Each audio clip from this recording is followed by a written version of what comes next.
All right, I'm going to give you a preemptive here on your homework.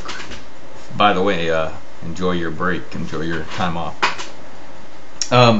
You ask about things about the New World Order, one world government, and although I don't think it'll be anything that'll happen in the immediate future, I do think that there are powers out there that are working towards this, and I don't think it's the one or two families, but I do think big business is trying to get on board with this, as well as our governments, for business purposes.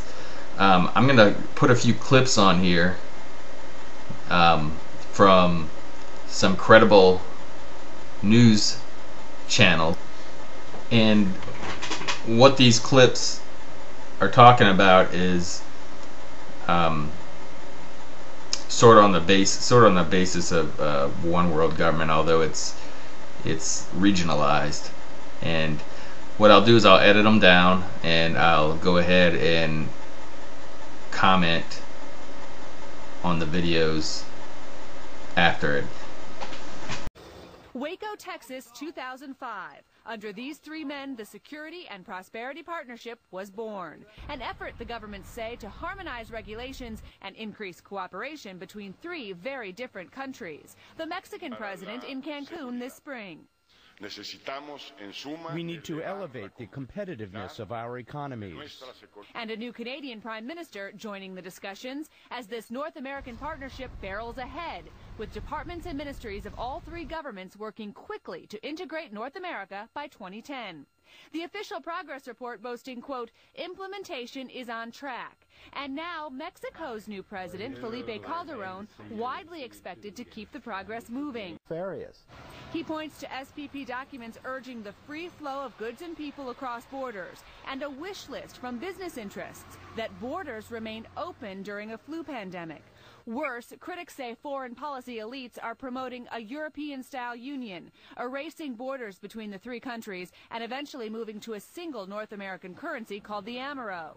A Commerce Department spokesman, however, denies this, quote, there is absolutely no plan for a common currency. Absolutely not.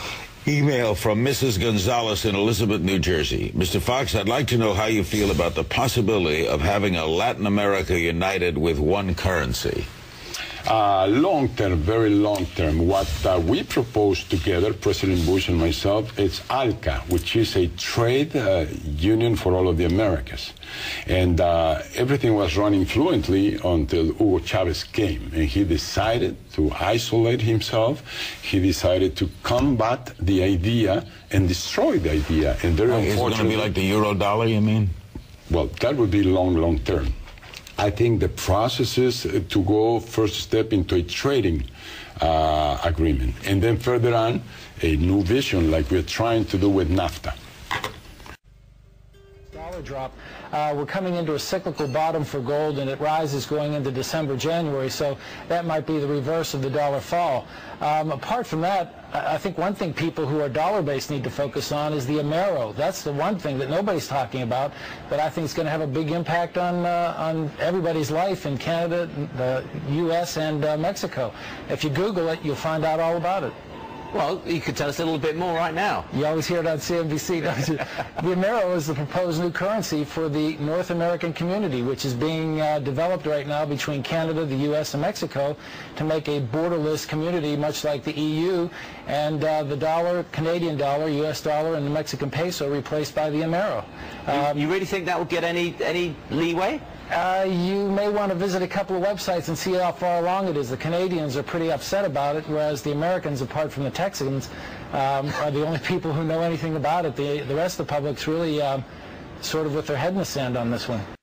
President Bush signed a formal agreement that will end the United States as we know it, and he took the step without approval from either the U.S. Congress or the people of the United States.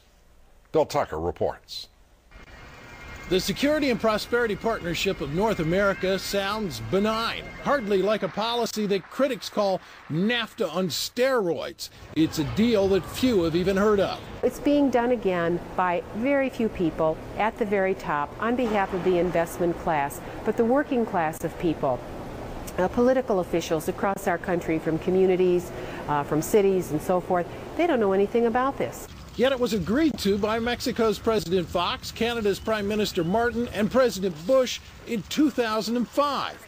Administration officials counter their critics by saying everything about SPP is on the White House website. And they say the partnership is not a treaty, but more of an outline of priorities between the United States, Mexico, and Canada. Still, some wonder why there haven't been public discussions about the goals being pursued. This SPP includes, for instance, a committee that is sitting down to harmonize our meat inspection and food safety. So how far away from a trade agreement can your dining room table and what you feed your kids be? Other parts of the agreement mention border security as an issue, which include all of North America. In fact, the name of the agreement is not Security and Prosperity of the United States, but of North America. When we elect officials, we expect them to act on our behalf. When we get involved in cooperative frameworks with other countries for joint regulation of fisheries or rail transportation or the skies, we're basically sharing our sovereignty with that government and outsourcing some of what we give our elected officials. As disturbing as some find SPP, there is legislation in the House introduced by Florida's Catherine Harris that closely resembles the goals of the partnership. Included in that bill is a section which calls for the securing of Mexico's southern border by the United States. Not the border with the United States, that's the border they share with Belize and Guatemala. So to answer your question about, do I just say that's weird and then go along and go about my day? For my sanity, most of the time, yes. But I definitely think about it way too much. It causes me some anxiety for the fact that I have a family, and the only group that wins in this case would be big business. The poor people will not get anything out of it. The middle class will become poor. The working class will become poor, in my opinion, and the rich will get richer. So it bothers me. But I thought this may be of interest to you, because although it's been on the news channels, a few of them, not everyone, when I talk to people about it, most people have no clue about an Amero currency, open borders, or a North American Union like what Europe has, and then, as Fox said, even a regional, basically Latin America and the United States, in North America. So anyway, I just thought you'd be interested. I'd be interested for you to comment, and hopefully you'll sub. You give me a subscription. Okay, bye. The fact is, and everyone watching you and that report tonight, for any American to think that it is acceptable for the President of the United States and this executive department of his government, his administration, our government, to proceed without the approval of Congress, or a dialogue and a debate and a public voice from the people of this country, is absolutely unconscionable. The defense of those folks who are saying that they're involved with the SPP is that they're not doing anything that would require congressional approval or voter approval. They're just harmonizing the regulations between the three countries. What they're doing is creating a brave new world, an Orwellian world, in which the will of the people is absolutely irrelevant. And I think we've had a sampling of what's going to happen to people who do that in the future. I can't imagine this standing. But then again, I couldn't imagine its beginning, nor the fact that it's gotten this far. Christine, thank you. Christine Romans.